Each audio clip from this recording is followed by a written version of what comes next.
Welcome to Real Talk with Donna Valdes, where we dive deep into the stories of resilience, triumph, and hope from some of the most inspiring entrepreneurs, women in business, and leaders from all walks of life. Hello, everyone. Welcome to another weekly installment of Real Talk with Donna Valdes. That is me. If you didn't know, now you know. This is where every single week on Spotify and YouTube, I try to bring you amazing people to get to know and meet so that they can basically share their experience, strength, and hope with you on what it's really like. No BS. What it's really like to build business, do all the things, juggle all the plates in the air. And this week, there's no one better to bring you than my girlfriend. And we're going to share some stories. I have known Sarah Zolecki. I'll never forget the very first time I met you. And I'm like, I stumbled over your last name and you said, it's Sarah Zolecki. And I was like, oh my gosh, we're going to be besties. I've known Sarah since, oh my gosh, probably 2008, 2005, way back then. Before, I think I knew her before children. I've known her for so long. And when you go into the dictionary and you start looking up the words like resilient, when you start looking up sticking power, when you look up loyal, when you look up words like Funny. funny, we got to put funny in there. Stubborn. You will see Sarah Zolecki's photo. Sarah, I am just so excited you decided to come and do this podcast. Thank you so much for, first of all, in advance for I know you always keep it real as well, but it takes a lot of courage to just say, okay, let's just talk real talk. And so thanks for being here. How you doing, girlfriend?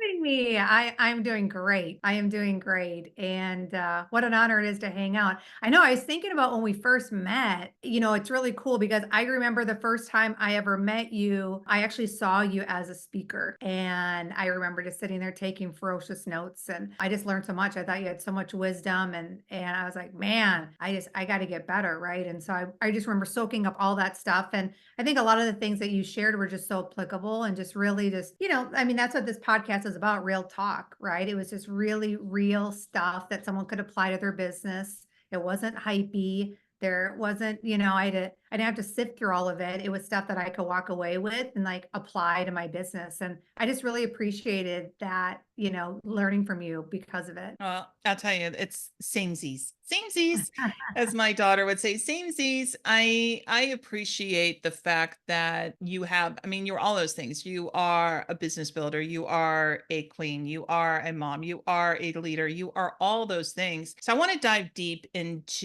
want to go back to how you got started. What have you learned along the way and where you are right now? But one of the things I do is I'll put people on the spot and I'll say, you know how like we coach people, get your 30-second commercial, your 30-second pitch on your business, right? We tell everyone, do your elevator pitch. And then I realize we don't do it for ourselves. Like we don't talk like, what's the pitch on Sarah Zolecki? So in 30 seconds, give me the pitch on who you are. My gosh, I've never been asked that on a personal side. That is so good. I'm going to remember this. And next time I'm going to be prepared. Because I'm not prepared right now. You know what? It's interesting. I think right away you go into your head where you're like, oh my God, I don't want to talk about me. You know what I mean? I don't want to like feel like I'm bragging on myself. I don't want to feel like I'm coming off cocky. Like it's so funny how your brain just mentally just goes there, right? Mm-hmm. So I'm going to shut it up and I am going to talk. So Sarah Zolecki is someone that's just wildly passionate about people. I fall hard for people. I believe I see things in them way before they see it in themselves. I'm an underdog, so I champion those big time. I think one of the things I remember you telling me a long time ago is you're like, you know what, Sarah, you're one of the most underestimated people. And I never really thought about that, but I learned how to take that as a compliment. And I learned to attract a tribe of people that maybe have felt that way too, or been overlooked in the past. And I have a heart for others. And, the thing that drives me in my business is that seeing someone come in, seeing them, maybe a little bit broken, maybe not a lot of self-worth, but have a lot of dreams, and help just kind of be a good guide, and seeing them turn into just these incredible, just flowers, right? That blossom awesome. Mhm. Like for me, like that's like my whole life, And I think that's why I love being a mom too. I love being a mom because I got these little kids that are like growing and moving. And if I could just kind of guide them and help them make their decisions, right? And I'm seeing that blossom too, right? And so I think I just love that sense of kind of accomplishment in a small way, right? Where, I think that's really my driving force. And so I don't know, I'm just a champion of people. And I feel like my role, like my job description in life, just in general, is just to be a professional encourager. And I love doing it every day. Like I can't get enough of it. That's amazing. I love that. Okay. When did you get started building business? Oh my gosh, I got started. So I am 50, gonna be 51 in September. I got started when I was 21, right? So I don't really know a lot different than this profession. I was working I was a nanny, worked for a couple guys that played in the NHL. So I thought it was great because it was like in professional sports. I couldn't really figure out why I was hired because the mom was always home. And I think I was really at the end of the day was hired to be her companion because they were always on the road. The guys were. And so I loved what I did. But after a couple years, I just felt like I was living somebody else's life, driving someone else's car, living in somebody else's house, right? Raising somebody else's kids. And I was like, what? I don't really have anything to show for it. So at that time, I was living in Dallas, moved back to Minneapolis, and got introduced to network marketing, just kind of a fluke thing by ex-boyfriend now, but boyfriend at the time. And I fell in love with it. I absolutely fell in love with it. And then I realized really quickly, holy crap, like this is a lot harder than I thought. I thought this was just going to be something super fun and really social, which it is, but I just didn't understand the work side of it because I had never had my own business. I had no idea what that actually really entailed. That's one of my pet peeves is, when people get started and they don't have the right expectations set. And I almost look at it like as their mentor, as their guide, as their upline, their sponsor, whatever the hell you want to call us. It's like we Yeah. have a duty to set the right expectation, Mhm. whatever that might be. I've learned that people quit this industry only for one reason, just one reason. That's it. I did this the other day. I asked a bunch of people, I was like, why do you think people quit network marketing? And the comp plan changes, the formula changes, it's too hard, and it's like all these excuses, right? All these like they just bulldoze all over all the crap on network marketing. And I'm like, nope.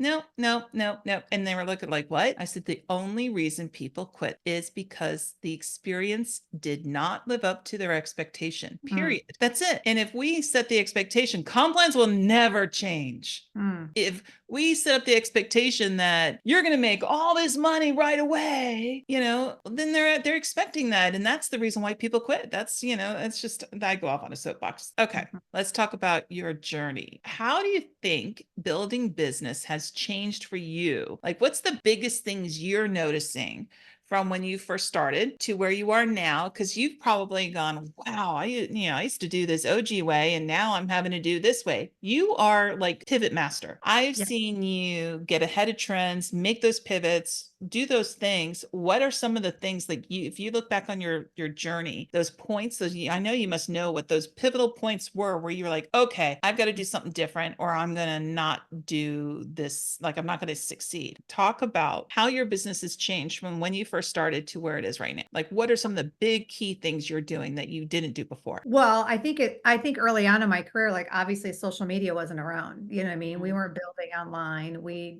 weren't able to have a global reach, right? Unless we were physically there. So I think, for me, I feel like I'm going to date myself by saying, I was doing all like so many old school stuff. We used to go to like the mall, you know what I mean? We used to like recruiting kiosks, like everyone, people listening probably like the mall. I don't even go to the mall anymore. What's a mall, right? We don't even do that, right?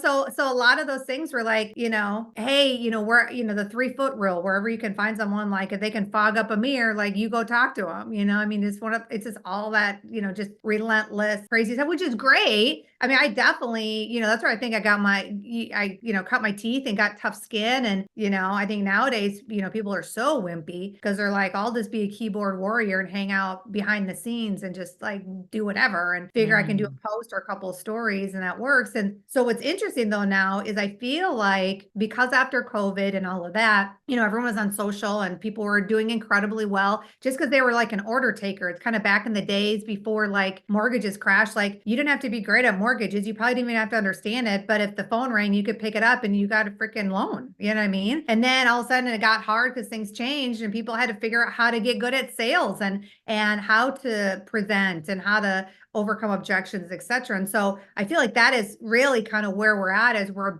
getting back to the basics, right, of our business, because at the end of the day, there are the fundamentals. And I feel that a lot of people that have gotten involved in network marketing the last, 2-3 years, they don't even have the skills, and it is scary. And so because of that, they're just so wimpy. They're like, someone says no and they just like start crying in the corner, you know what I mean? Or somebody does something and they're like running for the hills, and it's like, God, get it together, So I think that, social is great and online is great, but I do feel that it's created this very entitled, no backbone community. I know that's probably not what people want to hear, but the good news is that you can fix it, and the good news is that, I'm really in the trenches now, back to teaching the fundamentals, because it's never going to change. Like, our business is network marketing. You learn how to build a network. If you ask people, how do you build a network? I mean, Donna, it's so freaking scary. They have no idea how to build a network. They're like, stuff on social. And I'm like, what? No, like relationships. How do you build a relationship? And people don't know how to do it. So it's like taking them back to building a relationship, right? How do you form people? How do you ask good questions? How do you,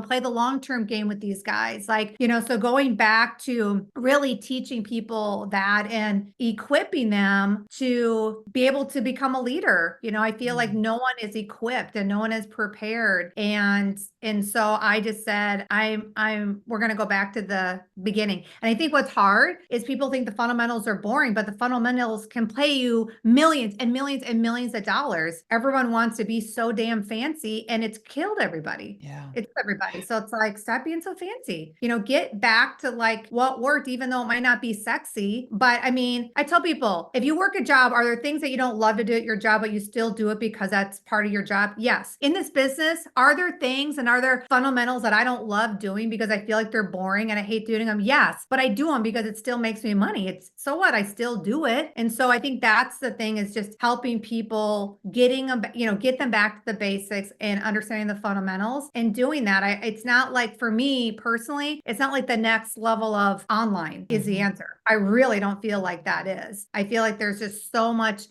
noise and complication. I feel like a lot of my team specifically, I can't speak for everybody else out there, but people are freezing up because they're like, that's awesome that Donna can do it, but there is no way that I can do that, and I just, going back to the basics is really what we're doing. And it's equipping people to have confidence again, where they go, hey, I can do this. You know what I miss?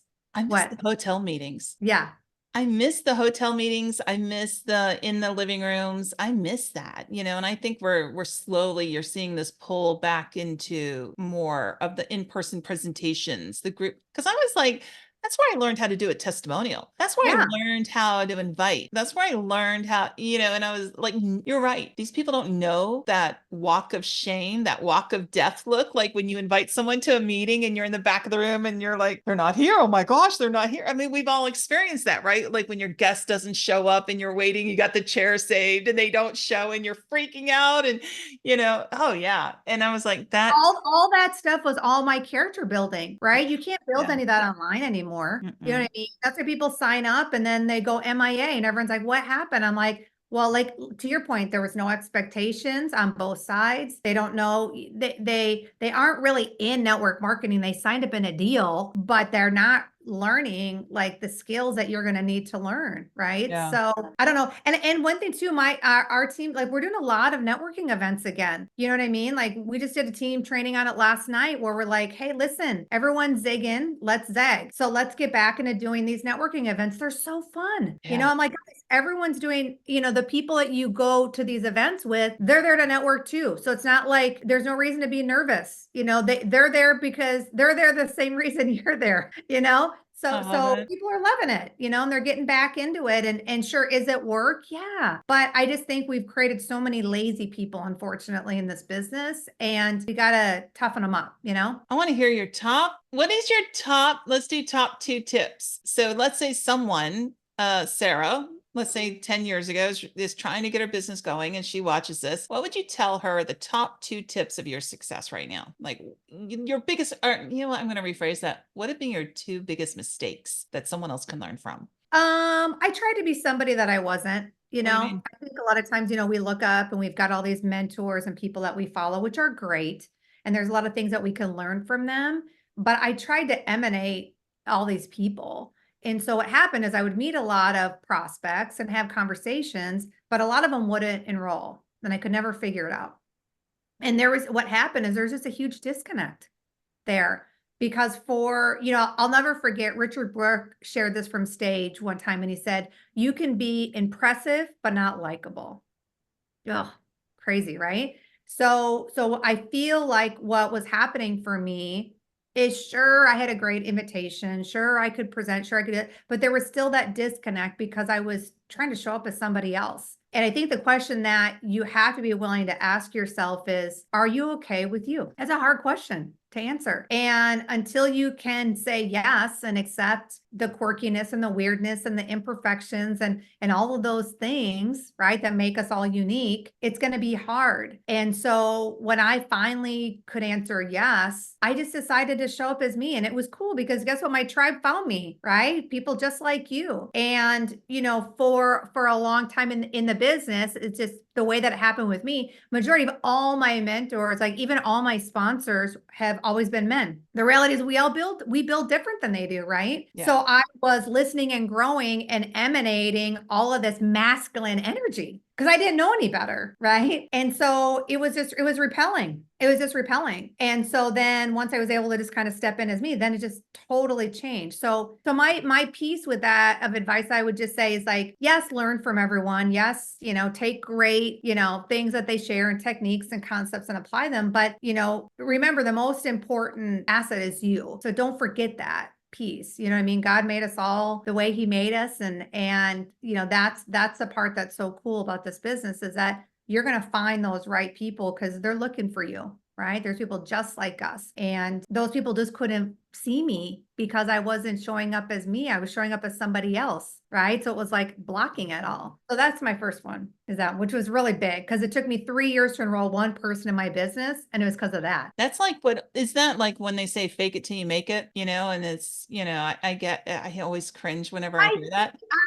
Kind of, but I also was like, I wasn't letting my personality come through. I wasn't willing to kind of, I was almost kind of being almost like when an actor, right, has a role to play and it's like different from who they really are. Yeah. Right. I think that's what that's what was happening for me.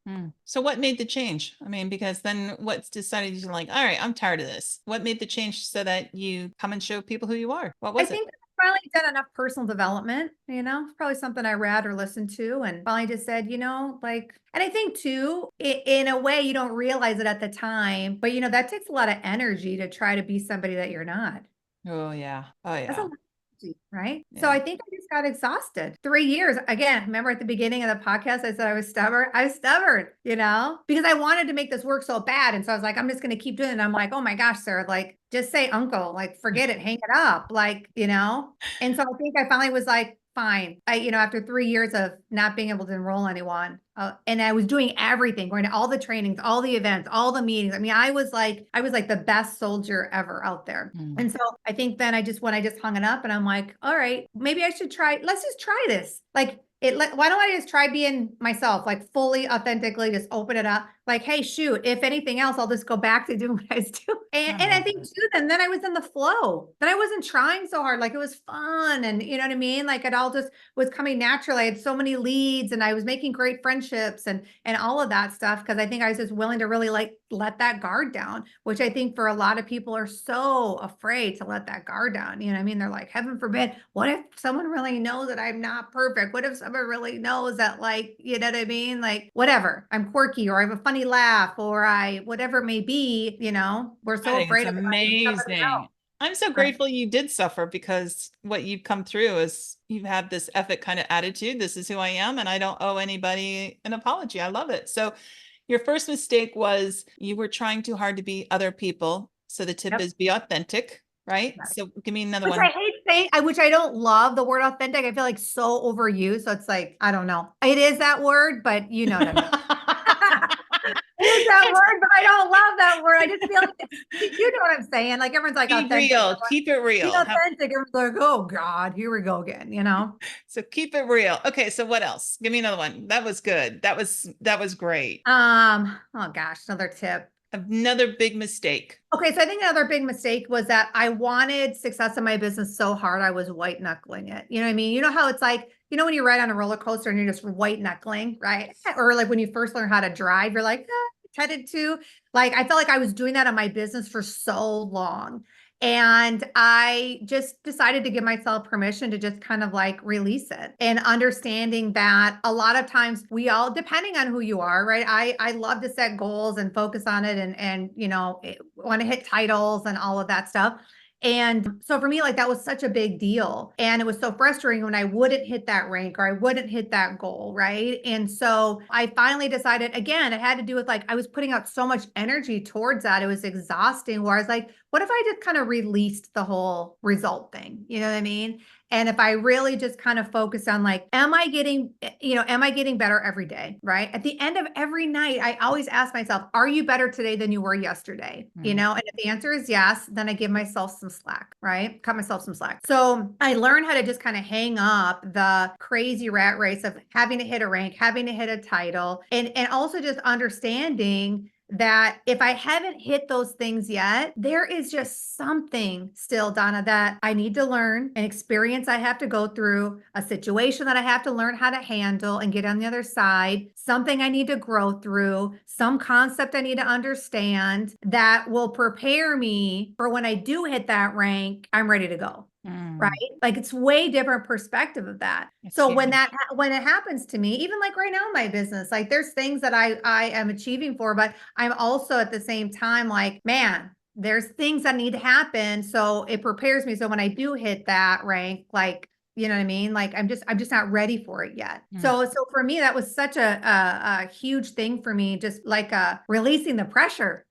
Right? Like a balloon, like this, like for a lot of people are like, oh my gosh, like I just, giving people that permission to like release that because that is so heavy. It is so heavy for people. And I mean, it can drive you crazy. You can get bummed out and disappointed and disillusioned and all of those things in this business. But if you just kind of just release it and just know like all these things that are happening each day are preparing you for that rank, not saying you're not still working hard and doing the things you need to do to move your business forward, but just releasing that expectation piece of it. Oh my gosh, you'll have so much more fun in your business again. It will feel light. Some of you guys that are listening, like your business is very heavy and it's heavy because you have so much mass expectation on it. And it's like, oh my God, let me give you permission to release the balloon, please. Like, because it's about having fun because that's what's going to attract people in your business is the fun piece of it, right? I can imagine. I'm just thinking how exhausted you must have been. If you're white knuckling it and you're faking it, like you're trying to be other people, you must have been like, oh my gosh, I can see where I can No, see. so many people are doing those two things right now. Yeah, like I can, like you put it into perspective. Like here you are, you're not being on. Now see, I don't want to say the word. Okay, so you're not being real. You're trying to pretend, not pretend, but you've been told, like for me, I was always felt I wasn't worthy unless I was, big boob, tiny waist, blonde hair, 4'2", right? And I fit the mold of what, because there were no women leaders back in the day. There were no women leaders. And the only women leaders were like the trophy wives or the trophy leaders that they had, and they had to look good on stage. They had to have, so that wasn't me. That wasn't who I wasn't part of that club. I'm 6 foot Amazon Donna coming through like, freaking gargoyle, don't, like what, and yeah, that must've been, oh my gosh. I'm exhausted just listening to that. Yeah. But I do feel that most people go through pieces of that, if not a lot of it. They're just not willing to admit it. All right. So you end up, one of the things that I've always been curious with you. Oh, geez. So you have like this cutie patootie husband of yours, Tony. Yeah. And it's interesting to me because you guys brand yourself like this power couple. Don't you hate Yeah. that moniker? Like you're I all, do. Just so you know, if you ever see me on social ever say power couple, call me out because I don't ever do that. It's it just bugs. I'm just like, why, it's what, a little so what, cringy, right? it's Yeah. very cringy. Power couple, so, but because you two are both amazing and you have this dynamic, and I'm sure it's because you guys have been married and you work well, you work together. You have this amazing, it's almost comedy. It's like, when I see you two talking, it's like you guys beat off each other. This banter is amazing, but you have this power couple. So my question to you is, how do you handle going from this power couple? Because to me, I've always thought you were more of a badass woman leader, right? And it's like, for you, how do you shift from being a part of the power couple to being Sarah Zolecki? Power couple, Sarah Zolecki, power couple, Sarah Zolecki. I'm like, do you get whiplash? No, I still feel like, I mean, we both lead, but I think we just know how to, we honor each other so much that, Oh, that's you know, we, good. we just know when to step back and when to step forward, right? So it's like when we train together, we know when to step back, when to step forward. We know when we're doing stuff on calls, we know when to step back. I think just because we And know each other. literally, ladies and gentlemen, literally, you'll see them on stage. Literally, Tony will step forward, Sarah, and they do that. You literally do that. But it's important though. Otherwise, you're going to be fighting for it, right? I mean, Mhm. it's just so silly. So I think even in our life too, it's the same. There's days that he's going to lead out, days I'm going to lead out. Like I think one of the things too that's important is that we don't really keep score. I think too many couples keep score in all this. You know what I mean? Well, I did the dishwasher and I mowed the lawn and I did this and I did that. What did you do? And especially because we work together, I think there's gonna be days that like Tony's gonna be tired. And so guess what? I gotta pick it up and I gotta, do all, and it's okay. Like I don't say anything because we're on the same team. We got the same vision. There's going to be weeks that I'm going to be on and he's going to be off and vice versa because we're humans, or even seasons. And we just don't ever get resentful about it. We just know like, it's just part of the deal. But again, to your point, going back to expectations, like we set the expectations in the beginning. There was no Mm. guesswork. There was no assuming, right? Which I think a lot of people do in relationships, they assume all the stuff. I'm like, what if you want you sit down and say, what do you want? What do you want? Like, and just That's good. understanding that. And I think too, with each other, like, there's things that he doesn't like to do. So I don't make him do that and vice versa, which we did do a little bit in the beginning. And then we had to figure that out where he's like, well, I want you to do this and this with the business. And I go, I hate doing that. So I don't want to do it. Like, don't make me do it if I don't want to do it. Right. And so we've learned, how that works, but I don't really think there is a difference. I think I still lead and he still leads. I don't know. We've really figured out how to make it work. I Mhm. think most people, I don't know if it would work because we're both Yeah. type.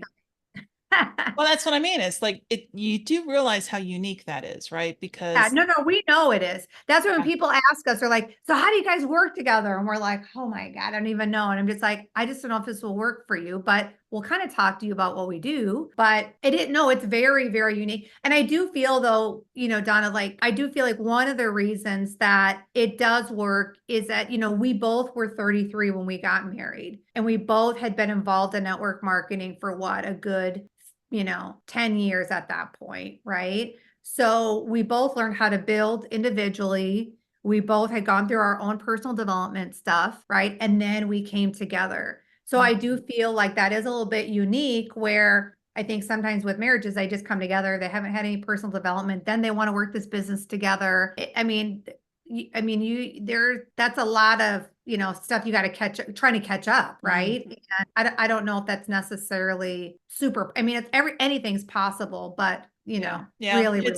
It's funny because I think you and I have had conversations of in this space, how many of our girlfriends get divorced Yeah. because, either for whatever reason, right? And so when you do see a happily married couple doing well, it's so rare. It's like a leopard, unicorn, zebra walking by, and you're like, whoa, but what I do appreciate is you guys represent hope, So if you're in a marriage out there, guys, and you're having, whatever, it is key communication.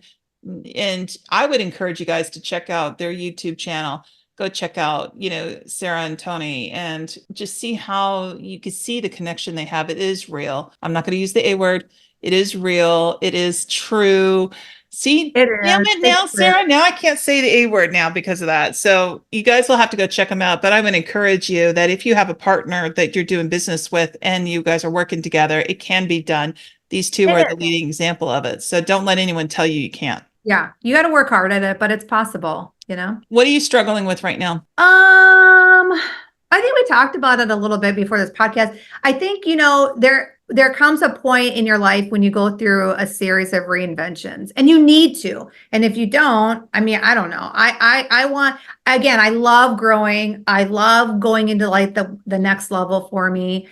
Over the years, I think because of the personal development, I have fallen in love with the unknown. Most people, they are scared to death of that. I love it because I'm like, God, something big is coming. I mean, I've learned to really just kind of shift my perspective on it, right? I guess. And then I was like, oh, I don't want to go back. This is working. This is great. So I think for me, what I'm struggling with is like, I'm still getting ready for that next chapter. Right. And it's not like that chapter just happens. It's that kind of that process of all new things and learning new things. And I think too, I turned 50 this year. Like, things get real, and not that they weren't real before, but I just think that your perspectives changes. And, for me, I'm really trying to like read new books and listen to new things and get fresh perspectives on things and help see some of the blind spots that I have and, just kind of figure out what do I want my next 50 years to look like. Right. And, 50. That's a pretty aggressive goal there, Mrs. I want to be Zolecki. 100. I want to be 100. So I got to be, That's striving I pray I'm here striving to be with you to healthy watch and you. spiritual and I mean all of these things, right? So I think that's what I'm struggling with a little bit is just like I want that process to go quicker. I think we all want processes in our lives to go quicker, but that's not how it works, right? Yeah. So it's being patient and just, loving that process each day, but I'm excited about it though. That's cool. What are you currently reading? Currently reading Erwin McManus. I'm actually was just listening to it today. His book on God, it's so good, by the way. Wow, you got to go get it. Mind Shift. Mm, Yeah. Let's see five what's the stars, huh? Oh, look at you and your yeah. readers. I love it. Oh yeah. So it says it's Mind Shift. It doesn't take a genius to think like one. It is so good. It is so good. Oh. All right, Yeah, guys, you heard of that. That's a 5-star review. And Mind Shift. what is next in your world? What, you got anything major you want to help talk about? Anything coming up that's big for you? And we'll put if you guys, you talk about being available across platforms. She is there. So we will put her Facebook profile, her Instagram and YouTube channels all in the description. So whether you're on Spotify or YouTube, you'll be able to one click and connect. But what is next? Like, do you have a major project coming out, or are you just like kind of like just chillaxing a little bit with the fam? What's going on next for you? I'm not really chillaxing. Like I'm like, it's hard for me to chillax. Chillax. I'm like, I feel like if you're chillaxing, you're like dead. So I don't want to be, that's what I feel like. You know what I mean? You can chillax in your coffin, you know what I mean? But I do take time. I know for some of you, people that are listening, you're probably like, what? I definitely take downtime. Believe me, I got boundaries. I'm good on that. You know what? We're getting ready to open up some new markets for our business. And so we're like super pumped about that. Right. So we're busy in the trenches and, working on relationships and developing all that stuff. So we're excited for that. And, I don't know, I really love this business. Every month I ask myself, whose story can I help create? And I'm just so hooked and addicted to helping create stories. That's just really what drives us in this business. So I think that's really what I'm focused on. I'm super open. I think that's something too that's important is, just be open for opportunities, be open for ways that, you can be of service and give give good value. And I don't know, I think just in this season too, Donna, I've just been super open where I'm like, all right, God, I've never really asked you this or told you this, but I think I'm ready. Like, use me. And like that's very scary and dangerous and powerful all at the same time. And so I'm just kind of in that season where I'm like, all right, let's use me. I'm ready. And I don't know what that looks like, but I just know there's such good things to come from that. That's exciting. I'm excited for you guys. I am. All right, guys, we are going to link her all up. So I would encourage you to follow her, get connected to her. She is someone that you can definitely learn, especially the basics. I'm going to go check out some of your old stuff too. And Sarah, what a pleasure. It's so good. It's just like ice cream on a hot day. Yeah. It's so good. Well, yeah, it's good. It's good. All right, guys, hold on one second. Thank you, Sarah, for being here. Thank you for having me. I love you.